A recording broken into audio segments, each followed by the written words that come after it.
Hi welcome to my YouTube channel टेकजीन। इस video में हम डिस्कस करेंगे रिएक्ट नेटिव री एनिमेटेड के बारे में। आपको पता है कि रिएक्ट नेटिव री एनिमेटेड एक थर्ड पार्टी लाइब्रेरी है जिसका यूज़ करते हुए आप अपनी रिएक्ट नेटिव एप्लीकेशंस में एनिमेशंस परफॉर्म कर सकते हो। तो इस वीडियो में हम देखेंगे कि किस तरीके से आप रिएक्ट नेटिव री एनिमेटेड की इंस्टॉलेशन कर सकते हो, कैसे इसकी कन्फिग्रेशन कर सकते हो, कैसे इसका यूज़ करते हुए आप अपनी रिएक्ट नेटिव एप्लीकेशंस में एनिमेशंस परफॉर्म कर सकते हो। हम एक बहुत अच्छी सी फ्लिपकार्ट एनिमेशन भी बनाने वाले हैं इस वीडियो में, तो ये वीडियो बहुत अमेजिंग होने वाली है। आपके रिएक्ट नेटिव री एनिमेटेड से रिलेटेड काफ़ी सारे कॉन्सेप्ट्स यहाँ पे क्लियर हो जाएंगे। ठीक है, तो सबसे पहले मैं क्या करूँगा, मैं आ जाऊँगा यहाँ पर और यहाँ पर आने के बाद हम सर्च करेंगे किसके बारे में, री एनिमेटेड रिएक्ट नेटिव के बारे में। ठीक है, तो यहाँ पर आने के बाद ये जो पहली ही वेबसाइट है ना, ये इसकी अपनी ऑफिशियल वेबसाइट है। आपने यहाँ पर आ जाना है। ठीक है, यहाँ पर आने के बाद आपने गेट स्टार्टेड पे क्लिक करना है। गेट स्टार्टेड पे क्लिक करने के बाद आपको यहाँ पे कुछ कमांड सीखेंगे। ठीक है, ये एक्सपो के लिए होती है, बट आप किस पे काम कर रहे हो, रिएक्ट नेटिव CLI पे काम कर रहे हो, तो आपके लिए कौन सी कमांड है, ये वाली कमांड है। ठीक है, सबसे पहले तो आपने क्या करना है, इस पैकेज को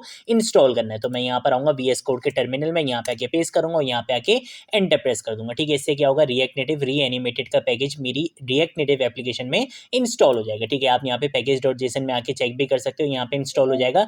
बट मेक श्योर कि आपके पास एक पैकेज और इंस्टॉल होना चाहिए। वो कौन सा होना चाहिए, रिएक्ट नेटिव गेस्चर हैंडलर का। ठीक है, ये बेसिकली अगर आपकी रिएक्ट नेटिव की एप्लीकेशन में इंस्टॉल होता है तो आपकी जो बेसिकली जितनी भी एनिमेशंस वगैरह होती हैं या आपकी जो नेविगेशंस होती हैं, इस टाइप की सारी चीज़ें बहुत स्मूथली वर्क करती हैं। ठीक है, तो अगर ये पैकेज इंस्टॉल नहीं है तो सिंपल आपने क्या करना है, npm i और react dash native dash gesture handler की आपने यहाँ पे कमांड रन कर देनी है, तो उससे आपका ये वाला पैकेज भी इंस्टॉल हो जाएगा। ठीक है, तो हमने इसको भी यहाँ पे इंस्टॉल कर लिया और इसके साथ साथ अभी हमने क्या करा है, अपनी रिएक्ट नेटिव री एनिमेटेड की लाइब्रेरी को भी यहाँ पे इंस्टॉल कर लिया है। देन उसके बाद इंस्टॉलेशन आपकी यहाँ पे कंप्लीट हो गई है। अब आपने क्या करनी है, कुछ कन्फिग्रेशन करनी है। जैसे कि इन्होंने यहाँ पे बोला हुआ है कि आपने कहाँ पे जाना है, babel.config.js की फाइल में जाना है। वहां पे आपने प्लगइन्स वगैरह ऐड करे हुए होंगे, उसमें सबसे लास्ट में आपने क्या करना है, ये वाले प्लगइन को ऐड कर देना है। ठीक है, तो हम इसको क्या करेंगे, Ctrl+C करेंगे। यहाँ पर आऊँगा, यहाँ पर आने के बाद हमारी babel.config.js की फाइल ये रही। हमने ऑलरेडी यहाँ पे कुछ प्लगइन्स वगैरह ऐड करे हुए हैं। आपने क्या करना है, इस वाले प्लगइन को सबसे एंड में ऐड कर देना है। इसको अब आप यहाँ पे Ctrl+S से सेव कर लो और उसके बाद ये बोलता है कि अब आप जब भी अपनी एप्लीकेशन को रन करोगे, ठीक है, ये वाला स्टेप अभी करने की ज़रूरत नहीं है। कर लो तो अच्छी बात है, नहीं करो तो कोई मसला नहीं है। मैं बिला वजह का कोई एक्स्ट्रा स्टेप नहीं कर रहा। इससे बेसिकली क्या होता है कि अगर एनिमेशन से रिलेटेड कुछ एक्स्ट्रा एरर्स वगैरह आते हैं ना, तो ये आपको अच्छे से एरर शो करवाता है। बट अभी हम कोई प्रोजेक्ट वगैरह तो बना रही हैं, तो अभी हम इस स्टेप को नहीं भी करेंगे तो कोई मसला नहीं है। अब ये बोलता है कि भाई जब भी आप अपनी एप्लीकेशन को रन करोगे तो रीसेट कैशे के साथ करना, ताकि जो कैशे वगैरह सेव हुआ होता है मेट्रो में, वो रीसेट होकर फिर आपकी एप्लीकेशन को रन किया जाए। ठीक है, तो खैर अभी तो मैं अपनी एप्लीकेशन को रन नहीं करने वाला, मैं अभी यहाँ पर आ जाता हूँ। यहाँ पर आने के बाद app.jsx में आऊँगा। सबसे पहले क्या करूँगा, अपने कंपोनेंट्स वाले फोल्डर में आऊँगा। यहाँ पर आने के बाद एक क्या करूँगा, एक न्यू कंपोनेंट फाइल बनाऊँगा। किस नाम से बनाऊँगा, एनिमेटेड कार्ड फ्लिप के नाम से। ठीक है, आप किसी भी नाम से बना सकते हो, बट मैं इस तरीके से यहाँ पे नाम रख दूंगा, एनिमेटेड कार्ड फ्लिप। ठीक है, .jsx मैंने यहाँ पे इस तरीके से लिख दिया। यहाँ पर आने के बाद RNFE, इससे क्या होगा, react native arrow functional base component बना दिया जाएगा एक्सपोर्ट की स्टेटमेंट के साथ। यहाँ पर आने के बाद हम क्या करेंगे, जल्दी से ये सेमीकोलन्स लगा लेंगे और इन सेमीकोलन्स को लगाने के बाद मैं यहाँ पे ESLint को क्या कर दूंगा, डिसेबल कर दूंगा। ठीक है, ये सारी चीज़ें करने के बाद Ctrl+S से सेव करूंगा, app.jsx में आऊँगा, यहाँ पे आके अपने इस कंपोनेंट को कॉल करवा लूंगा। ठीक है, तो एनिमेटेड कार्ड फ्लिप वाला कंपोनेंट आपका यहाँ पे कॉल हो जाएगा। Ctrl+S से सेव कर लूंगा। सारी चीजें यहाँ पे हम कर चुके हैं। ठीक है, babel.config.js को भी आप यहाँ पे क्लोज कर दो। अब हम आ जाएंगे यहाँ पे एनिमेटेड कार्ड फ्लिप पे। ठीक है, सबसे पहला काम क्या करूंगा, मैं अपनी रिएक्ट नेटिव री एनिमेटेड की लाइब्रेरी से कुछ चीजों को इंपोर्ट करवाऊंगा। ठीक है, सबसे पहले हम क्या करेंगे, हम यहाँ पे आके लिखेंगे इंपोर्ट का कीवर्ड। यहाँ पे आके मैं क्या करूंगा, एनिमेटेड को इंपोर्ट करवाऊंगा। ठीक है,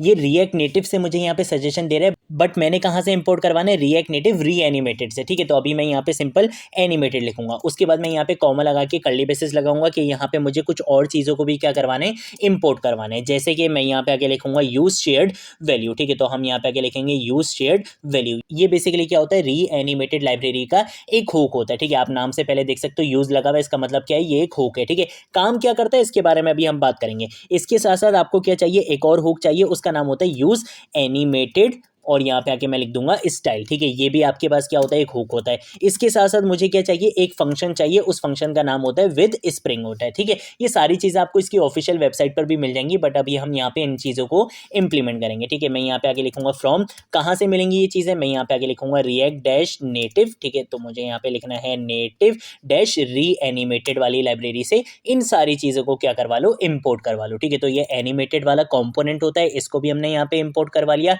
यूज शेयर शेयर्ड वैल्यू और यूज एनिमेटेड स्टाइल, ये दोनों बेसिकली क्या होते हैं, हुक्स होते हैं, इन दोनों को भी इंपोर्ट करवा लिया। और ये विद स्प्रिंग क्या होता है, एक फंक्शन होता है, इसको भी हमने यहाँ पे इंपोर्ट करवा लिया। अब इसके अंदर आके सबसे पहले काम क्या करूंगा, यहाँ पे आके लिखूंगा कॉन्स का कीवर्ड, यहाँ पे आके मैं एक वेरिएबल बनाऊंगा फ्लिप के नाम से, जिसकी बेसिस पे मैं क्या करूंगा, अपनी फ्लिप की स्टेट को डिफाइन करूंगा। बेसिकली मैं करने क्या वाला हूँ, मैं एक कार्ड बनाऊंगा, उस कार्ड की फ्रंट साइड भी होगी और उस कार्ड की बैक साइड भी होगी, ठीक है। और एक बटन बनाऊंगा, जैसे ही मैं उस बटन पे प्रेस करूंगा तो वो कार्ड क्या होगा, फ्लिप होगा, ठीक है। बिल्कुल 3D एनिमेशन आपको दिखेगी। अगर आपको by default front side show हो रही होगी तो फिर जैसे ही बटन पे मैं प्रेस करूंगा उसकी बैक साइड शो हो जाएगी।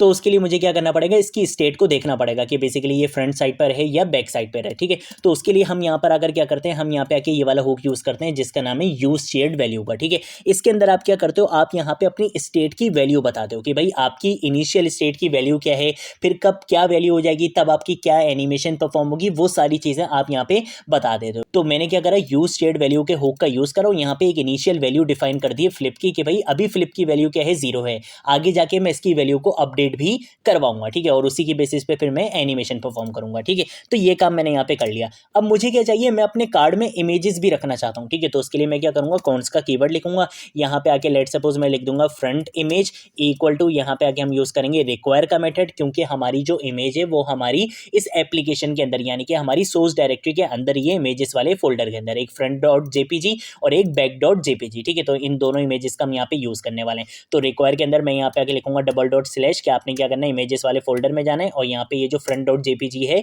इस इमेज को आपने सेलेक्ट कर लेना है, ठीक है। सेम यही काम आपने करना है, लेकिन वो आपकी कौन सी होगी, बैक इमेज होगी। तो हम यहाँ पे आके लिख देंगे बैक इमेज और यहाँ पे आके हम सिंपल क्या लिख देंगे, बैक डॉट जेपीजी लिख देंगे, ठीक है। ये अगर यहाँ पे सजेशन नहीं दे तो कोई मसला नहीं है, हम इसको एक बार दोबारा से यहाँ पर आएंगे, यहाँ पे आके मैं स्लैश लिखूंगा। तो देखो यहाँ पे मेरे पास सजेशन आ चुकी है बैक डॉट जेपीजी की, मैं इसको यहाँ पे यूज कर लूंगा, ठीक है। तो ये बेसिकली क्या है, मेरी इमेजेस हैं, तो मैंने इस तरीके से यहाँ पे इनका यूज कर लिया है, ठीक है। इनका मैंने यहाँ पे वेरिएबल का एक नाम दे दिया है, एक इंस्टेंस बना लिया। अब जहाँ पे भी मुझे इस इमेज को यूज करना होगा मैं वहाँ पे आगे सिंपल क्या लिख दूंगा, फ्रंट इमेज लिख दूंगा, और जहाँ पे भी मुझे इस इमेज का यूज करना होगा वहाँ मैं सिंपल बैक इमेज लिख दूंगा, ठीक है। ये सारा काम करने के बाद आपने क्या करना है, आपने यहाँ पर आकर एक फंक्शन बनाना है, ठीक है। तो मैं यहाँ पर आऊंगा, कॉन्स का कीवर्ड लिखूंगा, मैं यहाँ पे आके लिखूंगा एनिमेटेड स्टाइल और उसके बाद मैं यहाँ पे आके लिख दूंगा फ्रंट, के बेसिकली फ्रंट पे मैंने क्या करना है, क्या स्टाइलिंग अप्लाई करनी है, कैसे उसको एनिमेट करवाना है, वो सारी चीजें मैं यहाँ पे डिफाइन करने वाला हूँ, ठीक है। तो जब भी आपने अपनी एनिमेशन की टाइप बतानी होती है कि भाई किस टाइप की एनिमेशन परफॉर्म करनी है,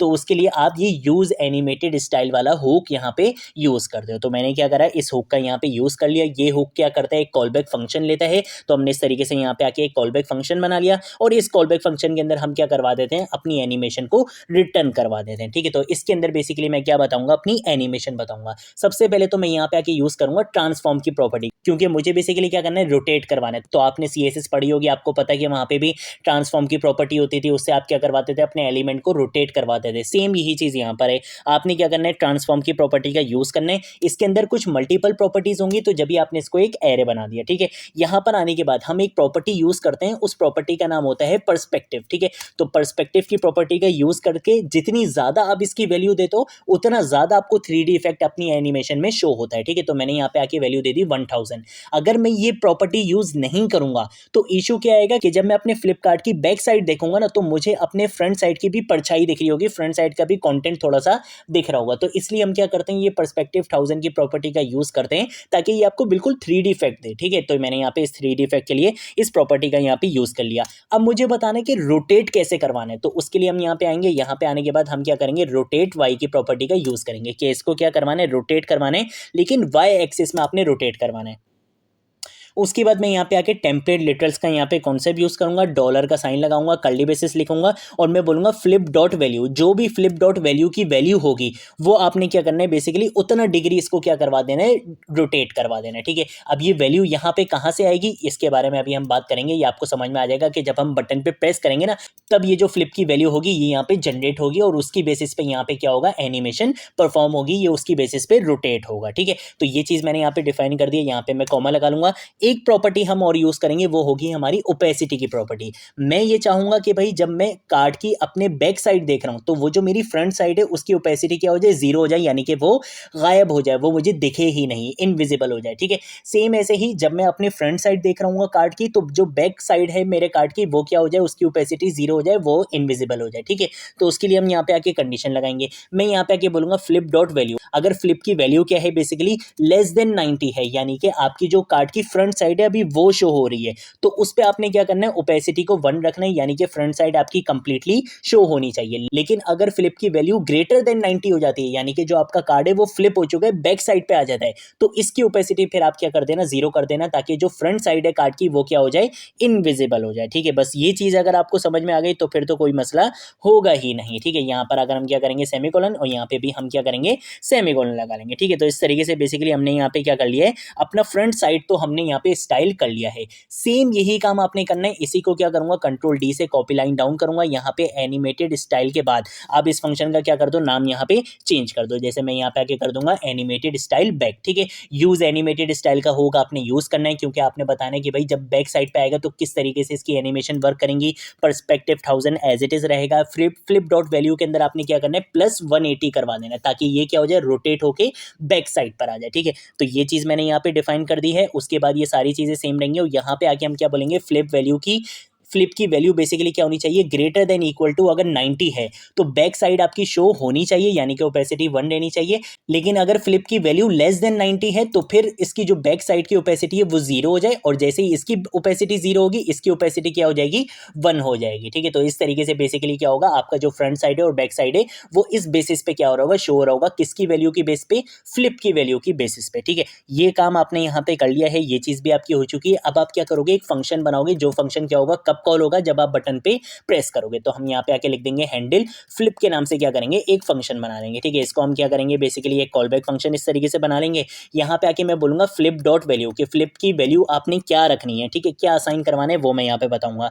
यहाँ पे आके आप दोबारा से क्या करोगे, विद स्प्रिंग के फंक्शन का यूज करोगे, और आप ये बोलोगे कि भाई फ्लिप की वैल्यू आपने यहाँ पे चेक करनी है। ठीक है, फ्लिप डॉट वैल्यू, अगर फ्लिप की वैल्यू क्या है, जीरो के बराबर है, ठीक है, तो फिर आपने क्या काम करना है, आप उसकी वैल्यू को क्या कर दो, 180 कर दो। और अगर फ्लिप की वैल्यू क्या है, 180 के बराबर है, तो आप उसकी वैल्यू क्या कर दो, जीरो कर दो। तो ये विद स्प्रिंग क्या करेगा, आपकी जो फ्लिप की वैल्यू होती है उन वैल्यू की स्टेट्स को क्या करता है, अपडेट करता है। ठीक है, तो अब होगा क्या कि अगर फ्लिप की वैल्यू जीरो होगी, जीरो का मतलब क्या है कि आपकी फ्रंट साइड दिख रही है। अब जैसे ही आप बटन पे प्रेस करोगे ये वाला फंक्शन कॉल होगा, ये क्या बोलेगा कि विद स्प्रिंग का फंक्शन क्या करेगा, फ्लिप डॉट वैल्यू की वैल्यू को चेक करेगा। अगर जीरो होगी यानी कि फ्रंट साइड दिख रही है, तो ये उसकी वैल्यू को क्या कर देगा, 180 कर देगा, और जैसे ही 180 होगा फ्लिप डॉट वैल्यू की वैल्यू अपडेट होगी, तो यहाँ पे क्या हो जाएगा, बैक साइड आपके कार्ड की डिस्प्ले हो जाएगी, यानी कि एनिमेट होकर आ जाएगी। ठीक है, तो इस तरीके से ये सारी चीजें परफॉर्म होंगी। तो हमने यहाँ पे इन सारी चीजों का यूज कर लिया। तो विद स्प्रिंग का फंक्शन हम किस लिए यूज करते हैं, ताकि ये आपकी स्टेट की वैल्यू को अपडेट कर सके, उन वैल्यूज पर बेसिकली आप क्या करते हो, अपनी एनिमेशंस परफॉर्म करते हो।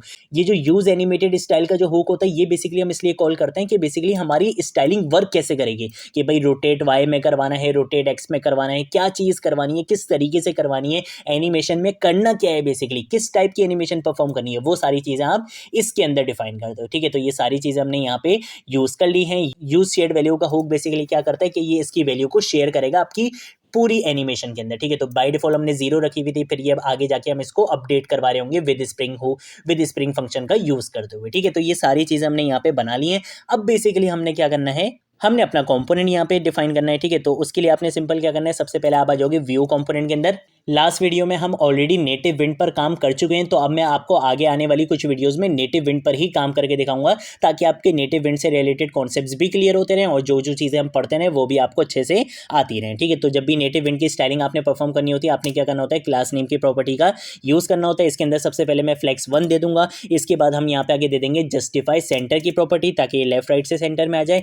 आइटम्स डैश सेंटर दे देंगे तो ये टॉप और बॉटम से भी सेंटर में आ जाएगा। ठीक है, उसके बाद आपने क्या करना है, बैकग्राउंड कलर देना है, लेकिन लेट सपोज मैं वो बैकग्राउंड कलर देना चाहता हूं जो बैकग्राउंड कलर इस टेलविंड सीएसएस की क्लासेस में होता ही नहीं है, तो वो कैसे देंगे, तो आपने बीजी डैश और जो भी वैल्यू आपने अपने पास से देनी होगी उसके लिए आप क्या करते हो, ये एरे की ब्रैकेट्स लगा लोगे, और इसके अंदर अगर आप अपना कोई भी कलर डिफाइन करना चाहो वो कलर आप यहाँ पे डिफाइन कर सकते हो। जैसे मैंने यहाँ पे लिख दिया F0, F4 और F8। ठीक है, जैसे कि ये वाला कलर बेसिकली मैं यूज करना चाहता था, ये लेट सपोज सपोज टेलविंड में नहीं था तो मैंने क्या कर लिया, इसको इस तरीके से यूज़ कर लिया। तो ज़रूरी नहीं है कि जो क्लासेस टेलविंड CSS में सिर्फ वही यूज़ कर सकते हो, आप अपनी मर्जी से जो भी करना चाहो वो भी कर सकते हो, ठीक है। तो ये हमने यहाँ पे कर लिया। इसके बाद मुझे क्या चाहिए, यहाँ पे टेक्स्ट कंपोनेंट नहीं चाहिए, बल्कि मुझे चाहिए यहाँ पे एक और व्यू कंपोनेंट, ठीक है। तो ये बेसिकली मेरा व्यू कंपोनेंट होगा और इसके अंदर बेसिकली मैं क्या बनाऊंगा, अपने कार्ड की फ्रंट साइड बनाऊंगा, ठीक है। तो यहाँ पर आने के बाद हम क्या करेंगे, एक और व्यू कंपोनेंट का यूज करेंगे, ठीक है। ये व्यू कंपोनेंट क्या करेगा, आपके कार्ड को होल्ड करेगा और ये वाला व्यू कंपोनेंट क्या करेगा, आपके कार्ड की फ्रंट साइड को क्या करेगा, होल्ड करेगा, ठीक है।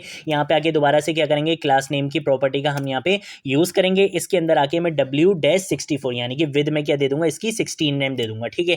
उसके साथ साथ हम यहाँ पे क्या करेंगे, H-64 दे देंगे ताकि जो आपका कार्ड है वो बेसिकली स्क्वायर टाइप का बच जाए और इसकी जो पोजीशन होगी वो बेसिकली मैं यहाँ पे रिलेटिव दे दूंगा ताकि इसके अंदर के जो कंपोनेंट्स हैं उनको मैं पोजीशन एब्सोल्यूट देके उनको अपनी जगह से मूव करवा सकूं। तो अब आपने अपने जिस भी कंपोनेंट को एनिमेट करवाना होगा तो उस कंपोनेंट से पहले आपने यहाँ पे आके लिखना होगा एनिमेटेड डॉट, बस आपने ये लिखना होगा, ठीक है। जो यहाँ पे आप देख सकते हो ना, हमने ये सारी चीजें तो यूज कर ली, लेकिन इस एनिमेटेड को कहाँ यूज करा, इस कंपोनेंट का यूज आप वहां पे करते हो जिस कंपोनेंट को आप क्या करवाना चाहते हो, एनिमेट करवाना चाहते हो। तो मैं इस व्यू को क्या करवाना चाहता था, एनिमेट करवाना चाहता था, इसलिए मैंने यहाँ पे क्या लिख दिया, एनिमेटेड डॉट व्यू लिख दिया है। तो बेसिकली ये जो मेरा व्यू होगा ये क्या करवाया जाएगा, एनिमेट करवाया जाएगा। अब किस तरीके से करवाया जाएगा, क्या स्टाइलिंग इस पे अप्लाई होगी, उसके लिए हम यहाँ पे क्या करेंगे, स्टाइल की प्रॉपर्टी का यूज करेंगे और इसके अंदर मुझे यहाँ पे करना है, ठीक है। तो मैं यहाँ पर आऊंगा, यहाँ पे आके हम क्या करेंगे, इस स्टाइल की प्रॉपर्टी का यहाँ पे यूज करेंगे और इसके अंदर मैं यहाँ पर आकर क्या बोलूंगा कि एनिमेटेड स्टाइल फ्रंट, ये वाली जो बेसिकली स्टाइलिंग थी वो इस पे क्या हो जाए, अप्लाई हो जाए जब भी ये कंपोनेंट क्या होगा, एनिमेट होगा, ठीक है। ये करने के बाद आपने क्या करना है, आपने यहाँ पे आके CN यानी कि क्लास नेम की प्रॉपर्टी का यूज करना है और यहाँ पे आके आप अपनी टेलविंड CSS की क्लासेस का यूज कर सकते हो यानी कि नेटिव विंड की क्लासेस का यूज कर सकते हो। मैं यहाँ पे ही दे दूंगा, सबसे पहले तो पोजीशन क्या दे दो इसको, एब्सोल्यूट, ताकि मैं इसको क्या करवा सकूं, मूव करवा सकूं, ठीक है। W- फुल यानी कि विद इसकी मैं कितनी दे दूंगा, 100%, हाइट भी मैं इसकी कितनी दे दूंगा, 100% की दे दूंगा, ठीक है। BG- वाइट दे दूंगा कि बैकग्राउंड कलर इसका क्या रहना चाहिए, व्हाइट रहना चाहिए। इसके साथ साथ राउंडेड -3XL मैं यहाँ पे दे दूंगा कि इसके बेसिकली जो कॉर्नर्स हैं वो बेसिकली राउंडेड हो जाएं, ठीक है। इसके साथ साथ हम यहाँ पे शेडो भी अप्लाई कर देंगे, तो Shadow-XL दे देंगे, इस पे क्या होगा, बॉक्स शेडो थोड़ा सा अप्लाई हो जाएगा। जस्टिफाई सेंटर की प्रॉपर्टी का यूज करते हुए हम क्या करेंगे, इसको सेंटर में ले आएंगे और आइटम सेंटर से इसका यूज करते हुए हम इसको बिल्कुल कार्ड के सेंटर में ले आएंगे इसका कंटेंट, ठीक है। ये बेसिकली यहाँ पे हमारा ये काम कंप्लीट हो चुका है। अब हमने क्या करना है, इसके अंदर हमने अपने इमेज कंपोनेंट को यहाँ पे कॉल करवाना है। तो ये बेसिकली क्या है, मेरा इमेज कंपोनेंट है। मैंने अपने इमेज कंपोनेंट को इस तरीके से कॉल करवा लिया। इस इमेज कंपोनेंट के अंदर सबसे पहले आप क्या करते हो, सोर्स की प्रॉपर्टी का यूज करते हो कि भाई किस इमेज को यहाँ पे रेंडर करवाना है। तो मैं आके बोलूंगा कि फ्रंट इमेज वाले वेरिएबल के अंदर मैंने ऑलरेडी क्या करा हुआ है, इमेज का पाथ लिखा हुआ है। आपने क्या करना है, इस इमेज कंपोनेंट के अंदर उस इमेज को डिस्प्ले करवा देना है। इसके साथ साथ यहाँ पे भी कुछ स्टाइलिंग देनी पड़ेगी, तो क्लास नेम की प्रॉपर्टी का यूज करके W-56 और इसके साथ साथ H-36 हम यहाँ पे दे देंगे, ठीक है। और इसके साथ साथ हम यहाँ पे क्या करेंगे, राउंडेड-LG कर देंगे, तो इसके भी कॉर्नर्स क्या हो जाएंगे, राउंडेड हो जाएंगे, ठीक है। और रिसाइज मोड की प्रॉपर्टी का यूज करके हम इसको क्या करवा देंगे, बिल्कुल कवर पे शो करवा देंगे, ठीक है।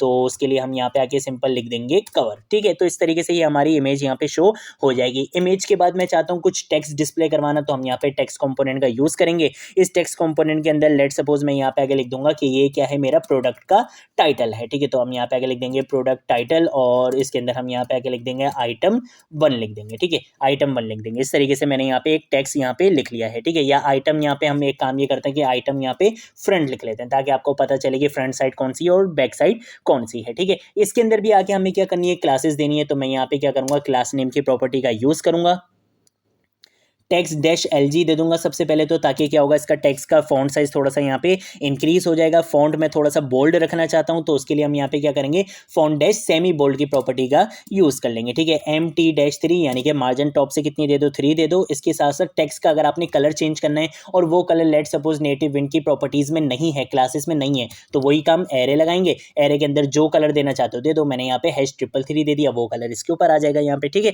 तो इस तरीके से आप इस तरीके से काम कर सकते हो, ठीक है। इसके साथ साथ मुझे क्या करना है, मुझे यहाँ पे एक और टेक्स्ट कंपोनेंट चाहिए, तो मैंने यहाँ पे टेक्स्ट कंपोनेंट लिख दिया। यहाँ पे आगे मैं लिख दूंगा दिस इज फ्रंट साइड, ठीक है। इस तरीके से मैंने यहाँ पर एक टेक्स्ट भी लिख लिया है, ठीक है। इसके अंदर भी आके क्लास नेम की प्रॉपर्टी का यूज करेंगे और यहाँ पे आके हम लेट सपोज दे देंगे टेक्स्ट डैश SM, यानी कि टेक्स्ट क्या कर दो, इसका स्मॉल कर दो, और इसके साथ साथ टेक्स्ट डैश ग्रे, और इसके साथ साथ आप इसका यहाँ पे कोई भी कलर यूज कर सकते हो। मैंने 600 दे दिया। MT-1 दे देंगे, यानी कि मार्जिन टॉप से कितना दे दो, 1 दे दो, ठीक है। और ये सारी चीजें आपकी यहाँ पे क्लोज हो जाएंगी। ये एनिमेटेड व्यू आपका यहाँ पे क्लोज हो जाएगा। जहां पे ये एनिमेटेड व्यू क्लोज हो रहा है, उसी के बाद आकर आपने क्या करना है, एक और एनिमेटेड व्यू बनाना है, और वो बेसिकली किसके लिए होगा, आपके कार्ड की बैक साइड के लिए होगा। तो आप यहाँ पे आगे लिखोगे एनिमेटेड व्यू कंपोनेंट, ये यहाँ पे हम इस तरीके से यूज करेंगे, और इसके अंदर भी आके हमने क्या करनी पड़ेंगे, कुछ चीजें डिफाइन करनी पड़ेंगी। मैं बोलूंगा कि भाई ये वाला कंपोनेंट जब एनिमेट होगा तो कौन सी एनिमेशन इस पे अप्लाई होगी, स्टाइल की प्रॉपर्टी का यूज करके। इसके अंदर मैं यहाँ पे आगे लिख दूंगा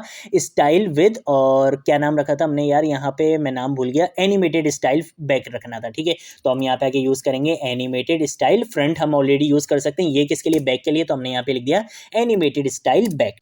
उसके बाद आपने क्या करना है, आपने सिंपल इसी क्लास नेम की प्रॉपर्टी को यहाँ पे कॉपी करना है। Ctrl+C करूंगा, यहाँ पर आऊंगा, यहाँ पे आगे Ctrl+V से इसको पेस्ट कर देना है, ठीक है। एब्सोल्यूट भी रहेगा, W-फुल, ये सारी चीज़ें आपकी यहाँ पे बिल्कुल सेम रहेंगी, कोई इसमें चेंजेस नहीं होंगी, ठीक है। उसके बाद आपने क्या करना है, इस अपने व्यू कंपोनेंट के बाहर आकर, ठीक है, यहाँ पे आके आपने क्या करना है, अपने इस इमेज कंपोनेंट को यहाँ पे यूज़ करना है। तो हमने यहाँ पे क्या करना है, इस इमेज कंपोनेंट को हमने यहाँ पे सेल्फ क्लोज कर दिया, और इसके बाद आपने सबसे पहले यहाँ पे आके क्या करना है, सोर्स की प्रॉपर्टी का यूज़ करके आपने यहाँ पे आके बैक इमेज, ठीक है, आपकी किस नाम से थी, बैक इमेज के नाम से आपने वेरिएबल बनाया था, वो आपने यहाँ पे कॉल करवा दिया। देन उसके बाद वही क्लास नेम की प्रॉपर्टी का आप यहाँ पे यूज करोगे। इसके अंदर भी W-56 और H- आपकी कितनी 36 आ जाएगी, और इसके साथ साथ आपने यहाँ पे क्या करना है, राउंडेड डैश LG कर देना है, ठीक है। तो इसके बेसिकली कॉर्नर्स राउंडेड हो जाएंगे। यहाँ पे आके आपने क्या करना है, रिसाइज मोड की प्रॉपर्टी का यूज करके इसको क्या कर देना है, कवर कर देना है, ठीक है। तो ये सारी चीजें आपने यहाँ पे इमेज वगैरह बता दी हैं। इसके बाद आपने वही दोनों टेक्स्ट कंपोनेंट का यूज करना है। तो मैं इन्हीं दोनों टेक्स्ट कंपोनेंट को यहाँ पे क्या करूंगा, कॉपी करूंगा, और यहाँ पर आके Ctrl+V से क्या कर दूंगा, पेस्ट कर दूंगा, ठीक है। प्रोडक्ट टाइटल, और यहाँ पे आइटम डैश बैक लिख देंगे हम यहाँ पे, और यहाँ पे हम लिख देंगे दिस इज बैक साइड, ठीक है। ये बाकी की सारी चीजें हैं आपकी बिल्कुल सेम रहने वाली हैं, ठीक है। ये सारी चीजें आपने कर ली। यहाँ पे ये जो व्यू कंपोनेंट यहाँ पे क्लोज हो रहा था, ये बेसिकली आपका कार्ड वाला कंपोनेंट था। आपने इससे बाहर आना है, और बाहर आने के बाद आपने क्या करना है, टचेबल ओपेसिटी के कंपोनेंट का यूज करना है, ताकि आप यहाँ पे एक स्टाइलिश बटन बना सको, ठीक है। तो मैं यहाँ पे आगे लिखूंगा टचेबल ओपेसिटी कंपोनेंट का आपने यूज करना है। इस टचेबल ओपेसिटी के अंदर आपको क्या चाहिए, एक टेक्स्ट चाहिए। ओहो, टेक्स्ट चाहिए था, तो इसको इस तरीके से हमने यहाँ पे यूज कर लिया है। टेक्स्ट के अंदर आपने यहाँ पे क्या लिखना है, लेट सपोज आपने यहाँ पे लिखना है फ्लिप लिखना है, ठीक है। टचेबल ओपेसिटी के अंदर आएंगे, यहाँ पे आके सिंपल क्या करेंगे, सबसे पहले तो ऑन प्रेस का इवन लिसनर हम यहाँ पे कॉल करवाएंगे, और ऑन प्रेस के इवन लिसनर पे वो जो हैंडल फ्लिप वाला फंक्शन था उसको कॉल करवा देंगे, ठीक है। इसके साथ साथ क्लास नेम की प्रॉपर्टी का यूज करके यहाँ पे कुछ क्लासेस डिफाइन कर देंगे। सबसे पहले तो MT-8 दे दूंगा कि मार्जिन टॉप से 8 दे दो, PX-8 दे दूंगा कि पैडिंग X एक्सिस से कितनी दे दो, 8 दे दो। इसके साथ साथ PY-3 दे दूंगा कि पैडिंग Y एक्सिस से कितनी दे दो, 3 दे दो, ठीक है। इसके साथ साथ हमें बैकग्राउंड कलर चाहिए, तो background colour let suppose native wind में नहीं है, वही एरे के यहाँ पे ब्रैकेट्स बनाओगे। उसके बाद यहाँ पे आके लिखोगे हैश, और जो भी आपने यहाँ पे कलर यूज करना है वो आप यहाँ पे यूज कर सकते हो। जैसे कि मैं यहाँ पे आके यूज करूंगा 4A90 और E2, ठीक है। ये जो ब्लू कलर होता है बेसिकली ये मैंने यहाँ पे यूज करना है, ठीक है। तो ये बेसिकली हमने यहाँ पे कलर दे दिया। उसके बाद आपने क्या करना है, आपने अपने बटन के बेसिकली जो कॉर्नर्स हैं वो बेसिकली आपने राउंडेड करना है, तो राउंडेड डैश LG यूज करूंगा। और शेडो भी देना है आपने, तो शेडो डैश MD दे दूंगा, ठीक है। तो इससे क्या होगा, बॉक्स शेडो यहाँ पे आ जाएगा, ठीक है। और इस टेक्स्ट कंपोनेंट के अंदर आपने क्या काम करना है, आप यहाँ पे आके क्लास नेम की प्रॉपर्टी का यूज करोगे। इसके अंदर आप ज्यादा से ज्यादा क्या बोल दोगे कि भाई टेक्स्ट क्या कर दो, इसका वाइट कर दो, और इसके साथ साथ टेक्स्ट डैश LG कर देंगे, तो इसका फॉन्ट साइज थोड़ा सा क्या हो जाएगा, इंक्रीज हो जाएगा। तो हम यहाँ पे टेक्स्ट डैश LG कर देंगे, और फॉन्ट इसका क्या कर देंगे, सेमी बोल्ड कर देंगे, ठीक है। तो फॉन्ट डैश सेमी बोल्ड कर देंगे, ठीक है। Ctrl+S से क्या कर लूंगा, सेव कर लूंगा। ये सारी चीजें हम यहाँ पे कर चुके हैं। अब टाइम आ चुका है कि हम अपनी एनिमेशन को टेस्ट करें। तो उसके लिए क्या करूंगा, npm स्टार्ट की कमांड यहाँ पे रन करूंगा, जिससे क्या होगा, मेरी एप्लीकेशन यहाँ पे रन हो जाएगी, और आपको आपकी एप्लीकेशन यहाँ पे दिख जाएगी आपकी डिवाइस में।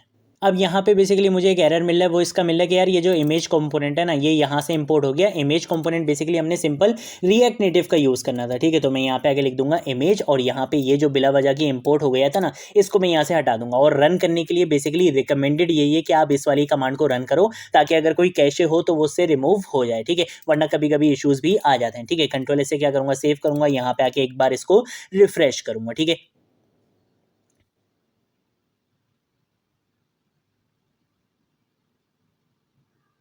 रिफ्रेश करने के बाद आप देख सकते हो कि मेरे पास इस तरीके से एक कार्ड बन के आ चुके हैं और अभी इसकी क्या हो रही है, फ्रंट साइड शो हो रही है। क्यों? क्योंकि अभी जो शेयर्ड वैल्यू है वो क्या है, 0 है। लेकिन जैसे ही मैं बटन पे क्या करूंगा, प्रेस करूंगा, तो क्या होगा, यहाँ पे ये वाला फंक्शन कॉल होगा, हैंडल फ्लिप वाला। ये क्या करेगा, विद स्प्रिंग का फंक्शन चेक करेगा कि भाई अगर फ्लिप वैल्यू की वैल्यू क्या है, अभी 0 है, यानी कि बाय डिफॉल्ट क्या वैल्यू दी हुई है, इनिशियल वैल्यू 0 दी हुई है, तो अभी तो 0 है, जब यहाँ पे क्या हो रहा है, फ्रंट साइड शो हो रहा है। लेकिन जैसे ही मैं बटन पे प्रेस करूंगा तो ये यहाँ पे 0 से इसकी वैल्यू को क्या कर देगा, 180 कर देगा।